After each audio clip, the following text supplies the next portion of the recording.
Shalom, Israel. What's good, y'all? I'm your host, Atlas, and I've got a question for you all.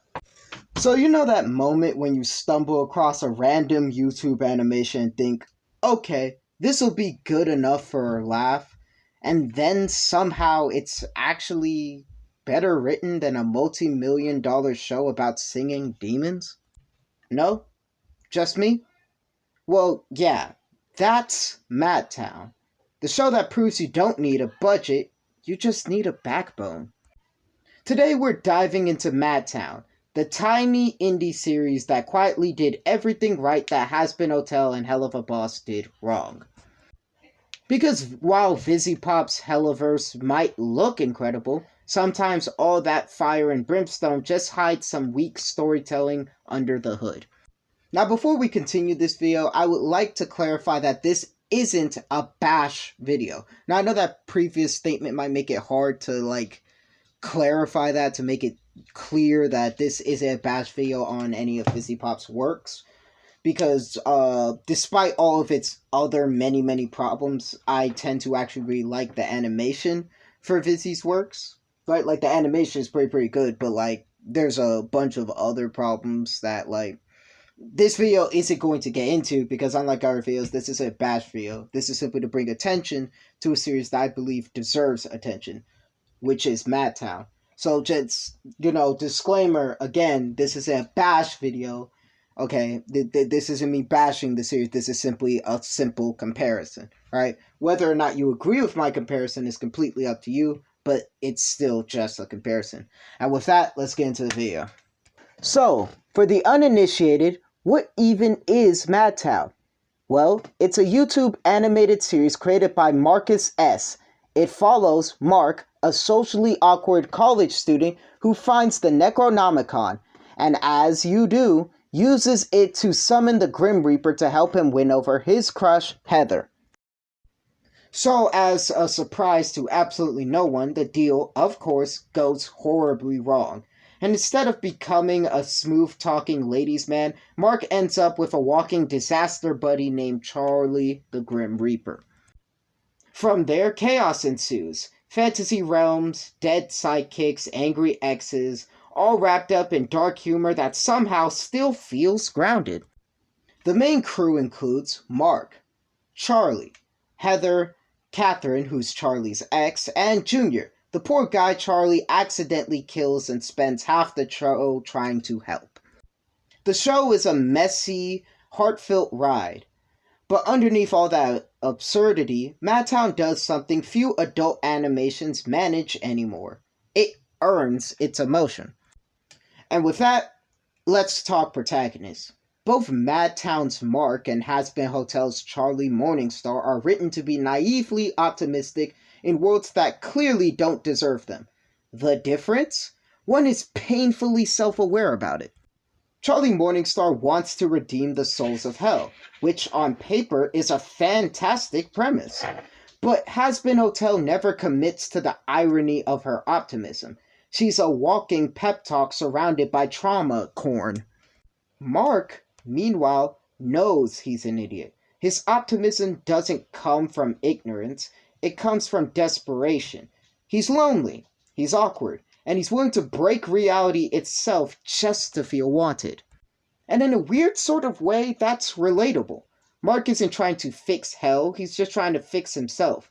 And in doing so, Madtown accidentally nails the kind of grounded human vulnerability that Has-Been keeps mistaking for melodrama. Alright, now onto the fan favorite archetype. The quote-unquote hot, jaded woman who hates everyone. And both of them, funnily enough, are hellhounds. Hell of a Boss has Luna, a wolf girl receptionist whose character arc could be summarized as, I hate you, fine maybe I don't. Madtown has Maxine, a snarky, emotionally grounded hellhound presence who plays off the chaos without ever being defied by her attitude. The difference? Maxine has texture. Luna has merch.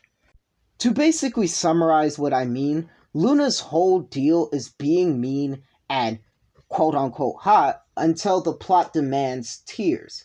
Maxine's humor, though, comes from actually reacting to the absurdity around her. She's cynical, but never hollow.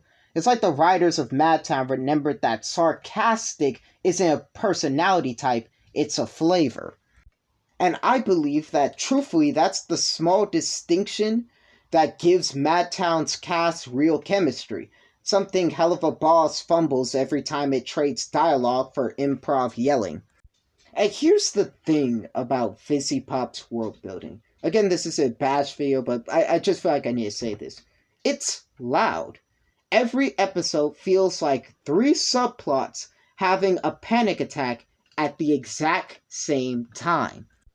Madtown, by contrast, keeps things intimate, small scale but purposeful. Every decision builds on the last. When Mark screws up, it's not just for laughs, it has emotional fallout. When Charlie reaps someone he shouldn't, the show actually sits with it. And that's the biggest tonal gap between the two shows. Hell of a Boss and Hasbell Tell wants to be a tragic comedy, but never earns the tragic part. It gives you 3 minutes of slapstick, then suddenly demands an Emmy. Madtown earns its emotions because it lets them breathe. It doesn't try to sell sadness, it shows it through consequence. Alright, so now let's talk finales. For this comparison, I'll be comparing the finale of Madtown's Season 1 finale that just, by the time this video recently came out, to Hell of a Boss's Season 2 finale. I'll be comparing the two large, by the end of the moment, breakdowns for both series. So, I'll first be starting, obviously, with Hell of a Boss. Now, with Hell of a Boss's big breakdown, it came from Octavia, where she finally lashed out at her father for pushing away her mom, and deciding at the end of the day to still choose Blitz over them. And while this moment does have its impact and does have its strength, there's a couple problems. The first is that we already went through this conversation once before, with Stolas promising he would never do something like this again. Of course, sure, a character breaking a promise isn't exactly an inherently bad thing when it comes to a mental breakdown, but the mental breakdown, in order to make it feel as if Octavia was 100% in the right for throwing her father away, despite already knowing that her father has been trying to reach out to her for the longest and her mother's just been making sure she could never get any of the calls, they add this, oh, he's been taking antidepressants. Now Octavia is worried that her entire life her father's been taking antidepressants and he was never genuinely happy with her. And the only person he actually genuinely feels happy around is Blitz. And, well, yeah, that's a good point. We should have got that point the first time he broke her heart. This should have been about you never changed, not, oh, antidepressant drugs. And everything else in the finale obviously also ruined this moment. Because, like, for one, Adrolophus is a character that I feel like should have never existed. Everything Adrolophus does, in my personal opinion, Stella should be doing. You know what I mean? Like, it's her family that's being affected by Stolas' actions. So I feel like her, out of everyone, should be the most petty, spiteful, and, just negative. Other than ordering a hit on him once, Stella hardly ever does anything except laugh in the background and try to push herself to be evil, because Vizzy just hates any character that hates on her favorite two little yaoi boys, Stolas and Blitz.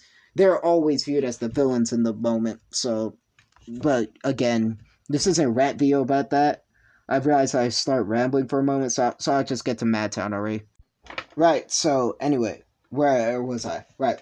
Compare that to Madtown's finale, where Junior, the guy Charlie accidentally killed, finally confronts Mark about his role in the chaos. It's awkward. It has its funny moments from time to time, but overall, the majority of it, it's devastating. There's no overproduced soundtrack, no sudden musical number, just character tension built from episodes of cause and effect. Junior's breakdown works because it's personal. His anger isn't about grandeur, It's about betrayal and loss.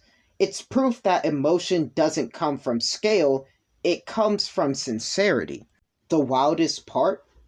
Madtown, just like both how Has Been Hotel and Hell of a Boss started out, was made by a handful of creators with a fraction of their current resources.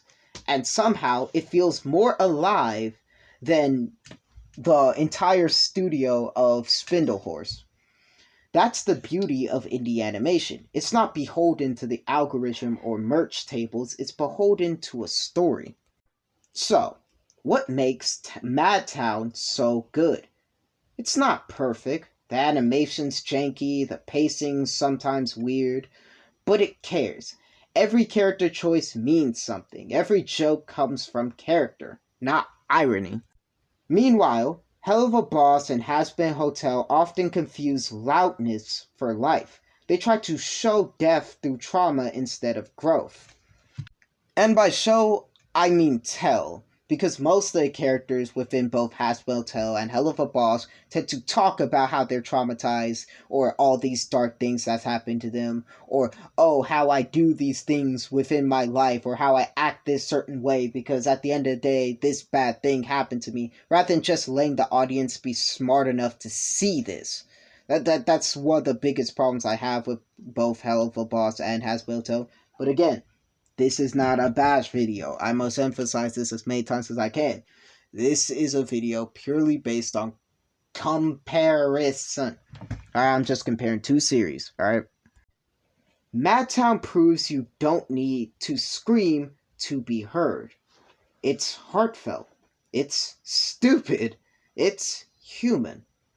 And maybe that's what animation and storytelling need more of. And with that, we have reached the end of this video. Thank you all so much for watching. This is Tusk Studios. I'm your host, Atlas, and we at Tusk Studios would like to once again thank you all so much for all the support that we've been getting on our videos recently. One of our highest viewed videos still to this day is Terrible Mouse, and we at Tusk Studios are actually planning on making another video talking about Terrible Mouse, considering the fact that Terrible Mouse made a couple more episodes ever since that video came out. You know, so we might dip our toes back into the whole Terrible Mouse fiasco, maybe. But anyway, once again, this is Tusk Studios. Thank you so much for watching. Be sure to like, comment, and subscribe. And I'll see you all in the next video. Kwam Yasha Allah, Israel. Stay frosty.